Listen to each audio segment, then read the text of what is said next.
What's up, guys? Welcome back to the Dynasty Stock Market here on the Fantasy Stock Exchange. Today, I am actually joined by one of my good buddies, Dylan Mazzola. How you doing, man? I'm good. I'm happy to be here. I'm happy to talk some football with you, Mikey. Yeah, dude, I feel like you and I are always like, we call each other almost every day, and we're talking about our own Dynasty leagues and everything like that. I was like, I got to get him on here at least once, so I figured this would be a pretty fun one to do with you. So for those of you watching at home, we are doing the buy high targets ahead of 2020. So these are the guys that you are going to be paying a premium for ahead of the 2020 season before their stock gets even more expensive. So I'll let you start it off. I know you brought a couple guys in with you, and there's a couple that you want to talk about. So who do you want to start off with? I'll start off with someone who's going to go high in any kind of fantasy league. Alvin Kamara, and you may be surprised, Dylan saying Alvin Kamara. Obviously, he already has a pretty hefty price tag attached to his name, being slated a consensus top six running back in anything you look at. Sometimes higher, sometimes a little lower. So I feel the reason I put him on this list is there's no way that Kamara has the amount of touchdowns he had last season. That will definitely spike back up. He struggled in that department. I think Drew Brees, if you're a Saints fan, I'm sorry. I think his arm is rapidly declining, which would mean more volume and more workloads for Kamara, more receiving points. So especially if you do PPR, it's amazing for you. So I think there's a scenario in which Kamara could be a top three, maybe even finish behind Christian McCaffrey this season in terms of points, in my personal opinion, which is why I would, if you have the arsenal to move players' picks, I would try to acquire Kamara if you are in need of an elite running back. Yeah, absolutely. I completely agree. Alvin Kamara is one of those top four, top five overall guys that I feel like is often overlooked or often placed at the very back end of that list. Yeah. And a lot of people are just so concerned with last year. I mean, you mentioned the whole touchdown thing. I mean, that's bound to be a positive regression situation this year. And then you have the reports coming out where his knee was at 75% for like half the season. And he still balled out last year and had the finish that he did. So I couldn't agree more. Alvin Kamara, his current ADP in Dynasty startups right now is the 105 overall. And then in a typical trade calculator, and I'm going to fully disclose this, don't live and die by the Dynasty trade calculator. You have to use your own discretion. Every league, some leagues have salaries, some don't, some have just rookie drafts, some have vet drafts and rookie drafts. Every league is different, so to each their own. But in the standard, my personal favorite Dynasty trade analyzer, Alvin Kamara is about valued at a top 2 rookie pick in 2020 and including an early 2021 first-round rookie pick. So you're looking at 2 very early rookie picks in order to get Alvin Kamara on your team. But I agree. I think that is more than worth it if you're going to get a guy that's going to be consistently top 5 at the position. Yeah, and also one more note on him before we change players. You have to think Drew Brees isn't getting younger like I alluded to, and they lost Teddy Bridgewater to the Panthers, so their backup now is Winston. So there's also no certainty in quarterback future, so therefore also increasing the next couple of year value for Kamara, in my opinion, as well. Yeah, absolutely. So he's definitely got a lot of both short-term and long-term value, especially at his age.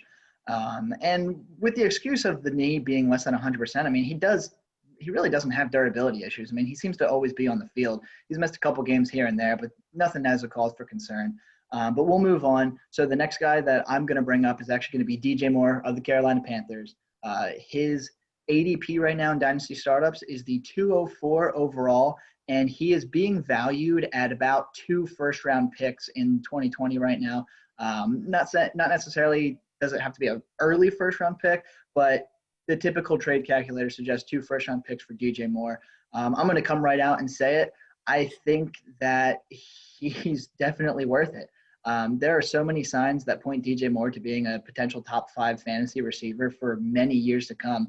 I mean, he just finished up his second year, and he did a hell of a job. I mean, had he not went down early in week 16 and sat out week 17, I mean, he would be in the conversation as a legitimate top 8, top 9 receiver from last year. And again, I mean, the sky seems to be the limit. He's so young. This team is really on the up and up. There's just a lot in store for DJ Moore, and he's one of those guys I'm pretty comfortable with going and buying high right now.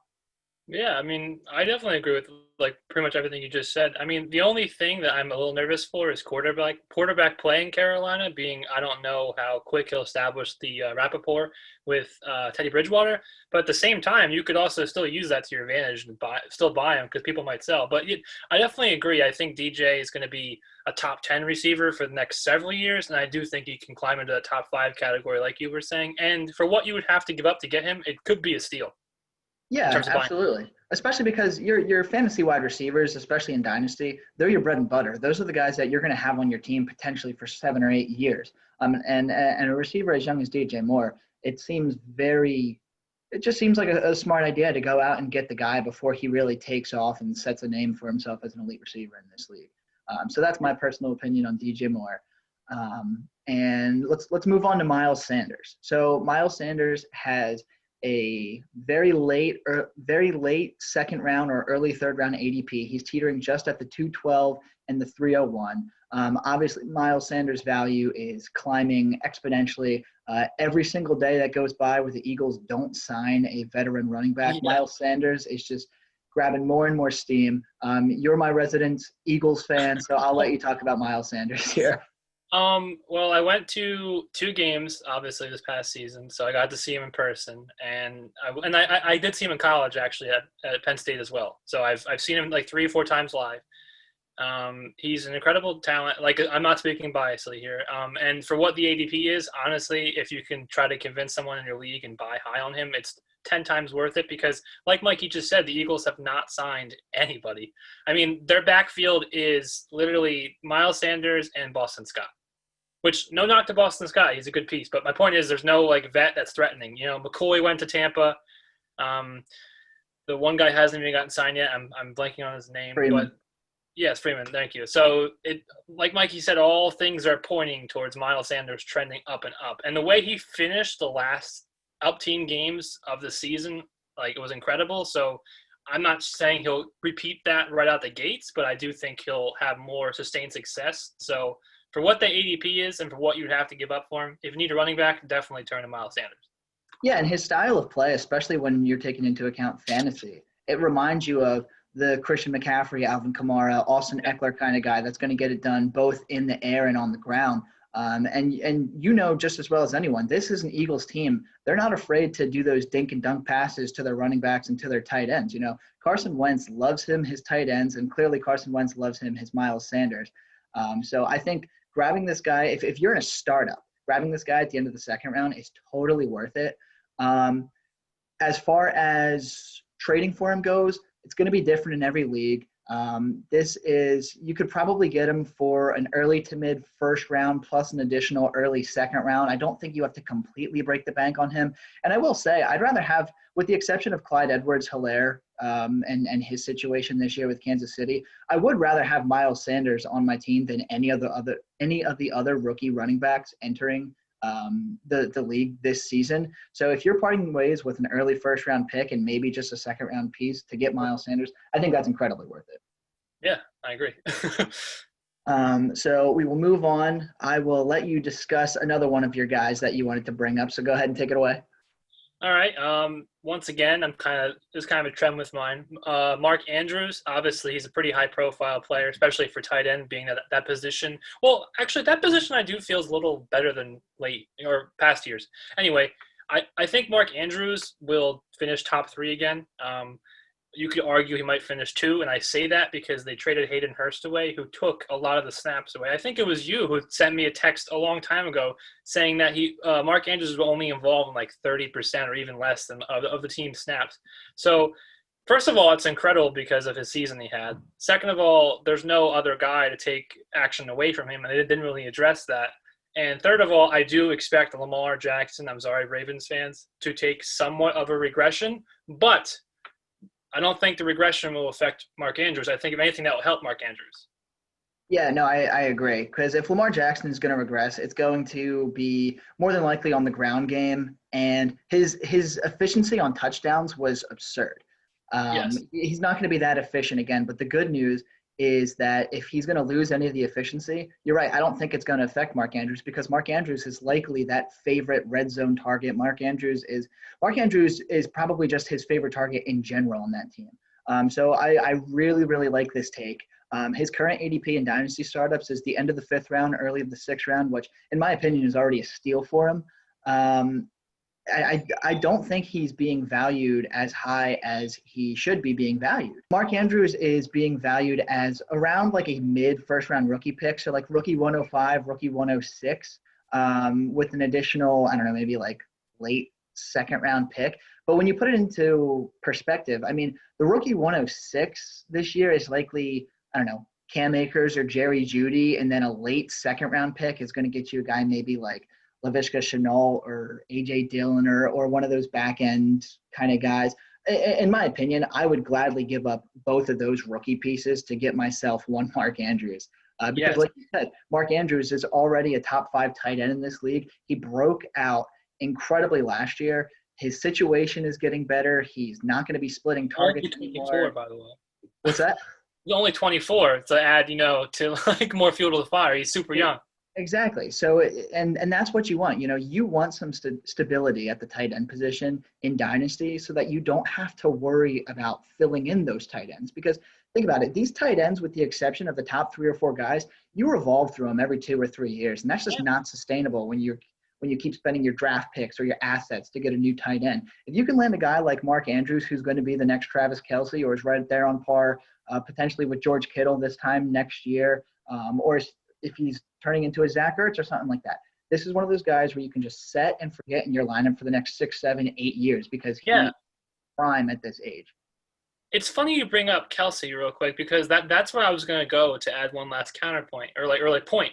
Kelce is already, I believe, 30, and Ertz, being an Eagles fan, is already 29. So those guys only have probably another 2 seasons or so of like dominant tight end play, and then you're going to cast them aside like you were talking about. Whereas Mark Andrews theoretically could have 6, 7 years, like you said, of top 5, top 3 tight end play for all those seasons. So buying a guy for that price is completely worth it. So before we move on to the next one, I got to ask you a this or that question. All right. Would you rather have Mark Andrews or Zach Ertz on your Dynasty roster right now? I'm not letting Eagles bias get in the way, babies. Mark Andrews. I'm an idiot. Yeah, I got it. Great. All right, we'll make it harder. Mark Andrews or Travis Kelce? I think it depends. Like if it's a salary league, that I would probably still say Mark Andrews, dude. I'm a big Mark Andrews fan. Just because I don't feel like the difference in points would be astronomical, and I just feel that having the guy that's 24 compared to 30. Also, the one guy who's 30 is on a team that's loaded with weapons. Not saying the Ravens aren't, but they have less weapons. So Mark Andrews is more of a weapon on that team, respectively, than Kelce.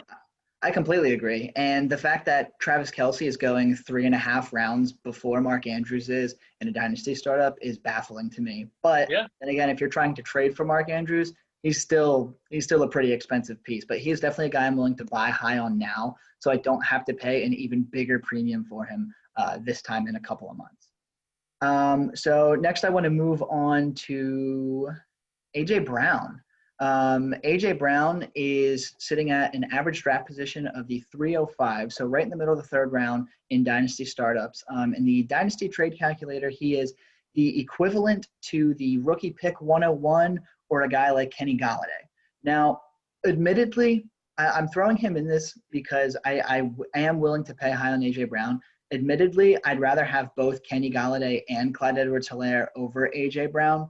But whatever I can do, I'm going out and I am making offers on A.J. Brown. I know there are a lot of people out there saying that he's bound for regression because his efficiency was just off the charts. Here's the thing. As a rookie, he broke the efficiency charts on Pro Football Focus. Like literally broke. Yeah. So even if there is regression, he's still going to knock it out of the park. He now has Ryan Tannehill for the whole year, which, as you know, when Ryan Tannehill took over that team, A.J. Brown skyrocketed in points per game. Yeah.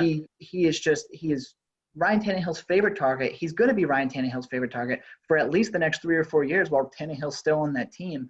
And I can't see any way where he doesn't at least finish as a top 15 receiver. I mean, he's got all the potential in the world.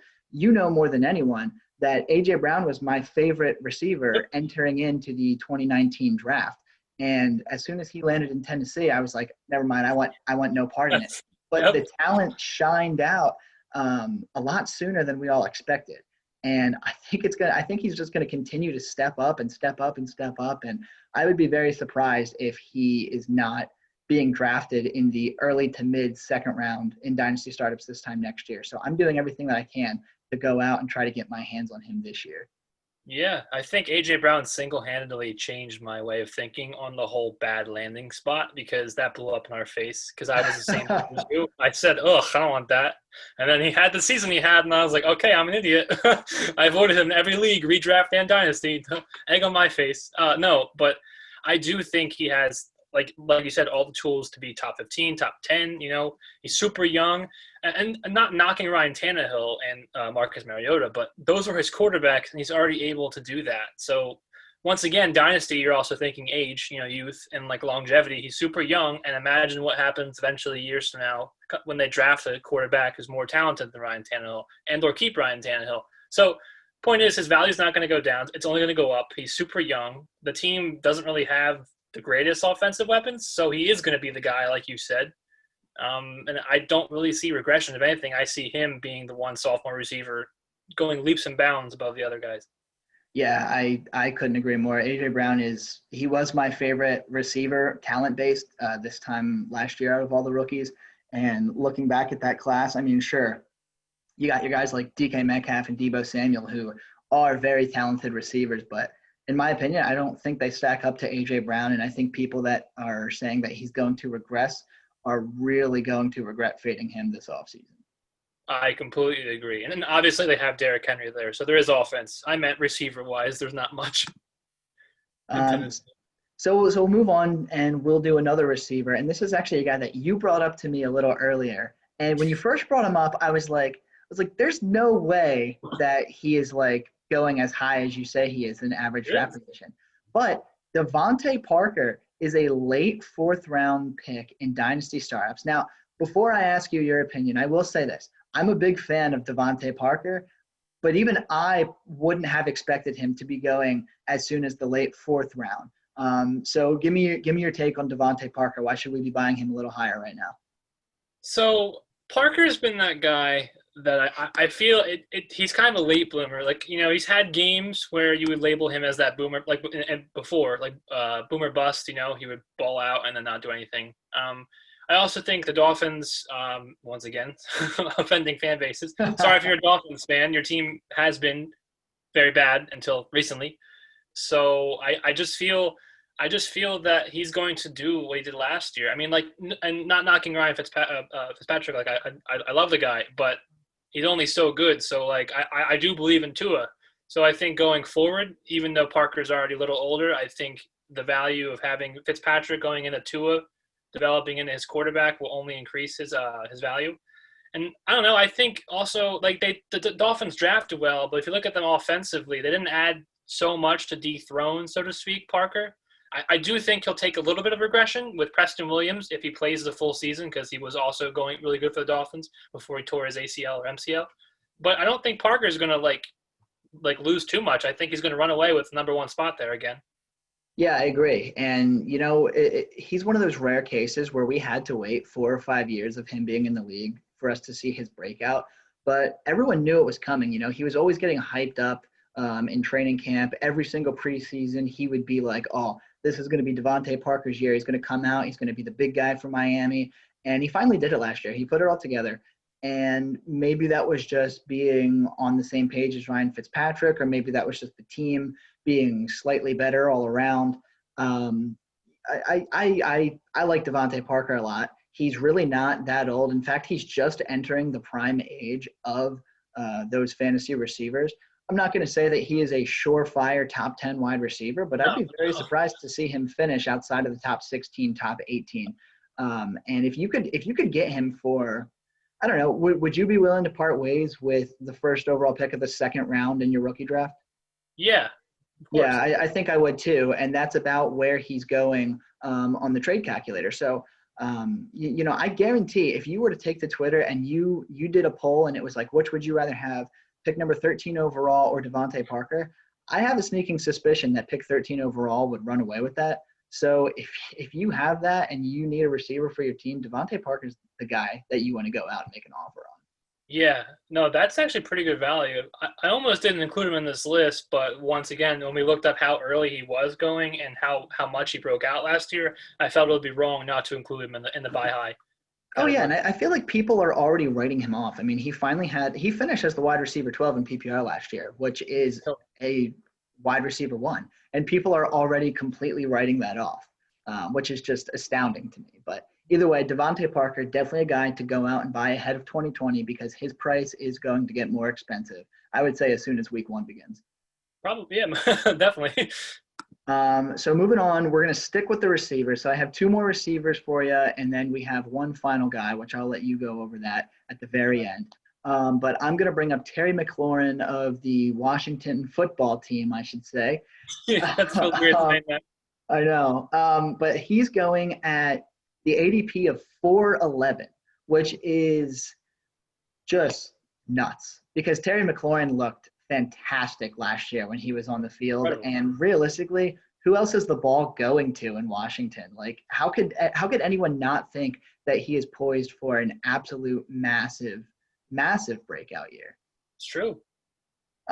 So he in the trade calculator, he is currently equivalent to Jerry Jeudy, or a mid to late first round rookie pick. Which, if you ask me, I'd rather have Terry McLaurin over Jerry Jeudy. I am a big Jerry Jeudy fan. I think that he's going to be very good, but Terry McLaurin has really good talent set, and he is just in the absolute perfect situation right now because there's no competition on that team.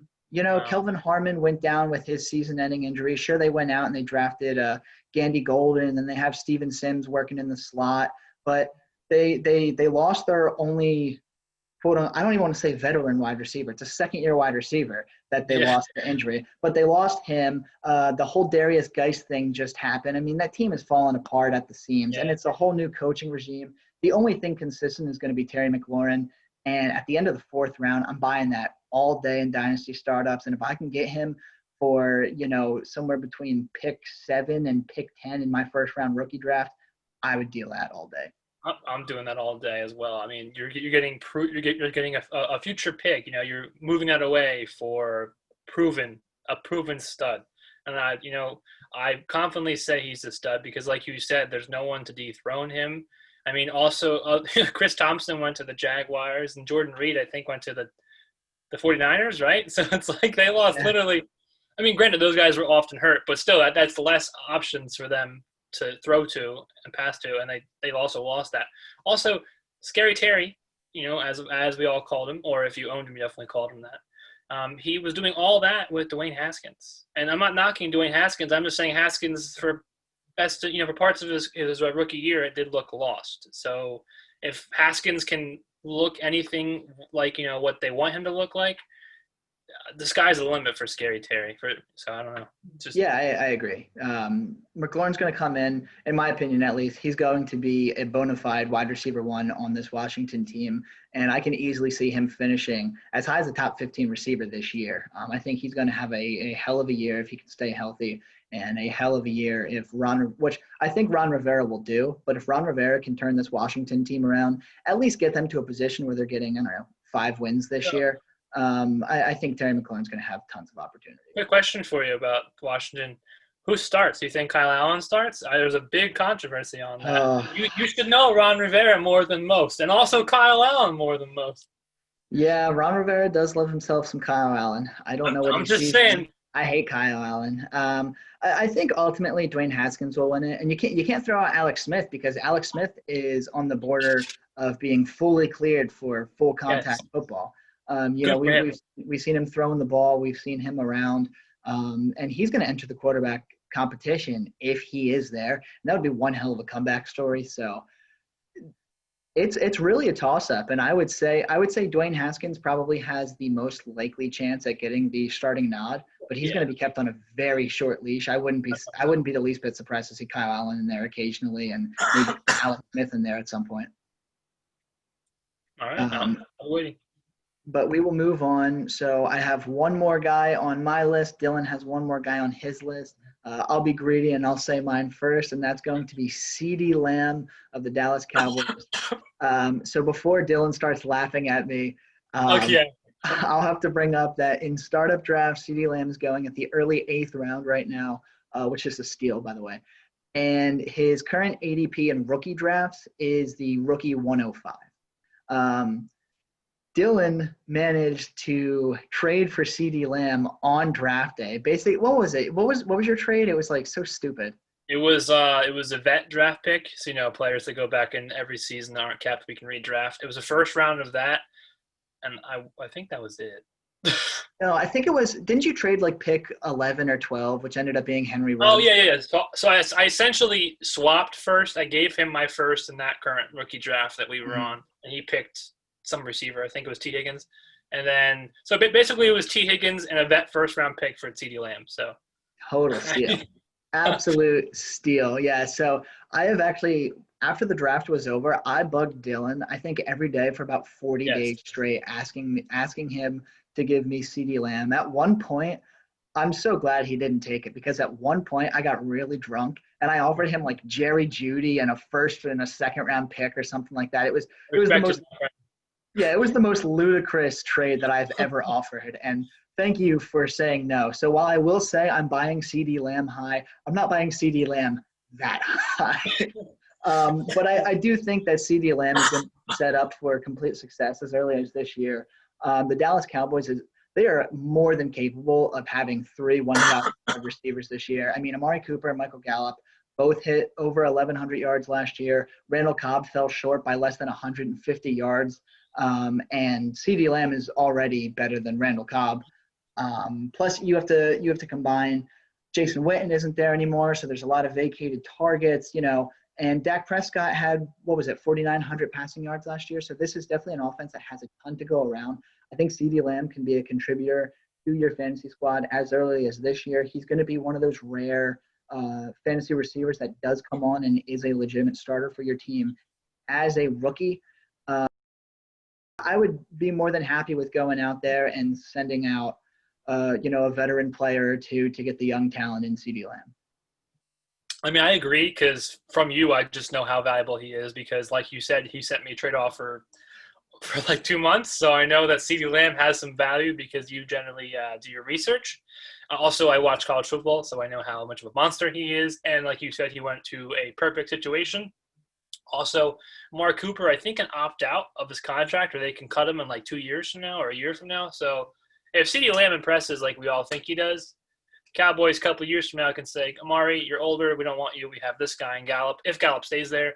So the sky is the limit for CeeDee Lamb, and he could potentially, as soon as 2 years from now, have literally number one job secured. So with Dak Prescott, if he stays or whoever, that's a video for itself. But Yeah. Yeah, if you're going out and you're buying high on CeeDee Lamb, you're crossing your fingers that Dak Prescott stays in Dallas because he is a hell of a quarterback to have for your fantasy squad or for your fantasy receivers. So definitely something to monitor if you go out and you get CeeDee Lamb. But that is the last receiver on our list, and we have one guy left with an average draft position of the very end of the 6th round in Dynasty startups. Dylan, who are we talking about? Normally, I don't like drafting these players early at all, and you are the same. But Kyler Murray, I just think that he looked very composed for his rookie season. And granted, the Cardinals were kind of bad, especially defensively. They haven't gotten much better defensively, so that bodes well for shootouts and offensive. But you look at what he did. You look at his mobility, and then you look at what they added. They had no running back play because David Johnson, whether the fantasy gods hated him and injury and the coach and not playing, and that's a whole video for itself as well. David Johnson faded out, right? Like overnight, basically. Now they have Kenyon Drake. They also have Chase Edmonds. They have a good little running back tandem. Now, is Kenyon Drake going to be the guy there? Who knows? But my point is that this gives Murray the option to actually have a run game so it can take pressure off of him. And they also went out and added, a guy called DeAndre Hopkins, who is like the best receiver in football or the second best, depends upon who you are. But I still say he's the best. So my point is they added all this to a guy who already finished top 10 in quarterback play in last year. There's no way he finishes outside of top 5, and I think he finishes top 3 this year. Yeah, Kyler Murray is a rare situation for me too, because I have a pretty similar philosophy to you when it comes to one drafting quarterbacks in one quarterback leagues pretty early. But Kyler Murray, he kind of does it all. You know, he was very successful in the passing game, regardless of the weapons issue that he had last year, the offensive line issues, everything like that. Adding DeAndre Hopkins is obviously going to skyrocket his passer rating this year because having DeAndre Hopkins and Larry Fitzgerald on the same team is just not fair. There won't be a single ball dropped in Yeah. 2020 by either one of these guys. I mean, it's such a good combo. But then you take into account his mobility. You know, he's a top 3 mobile quarterback in the NFL, and that's how it's going to, no matter who enters the league, that's how it's going to stay, at least for the next 4, 5, 6 years. You know, he's very agile, he's very quick, he's very fast, and he knows how to get it done, whether it's with his legs or whether it's with his arms.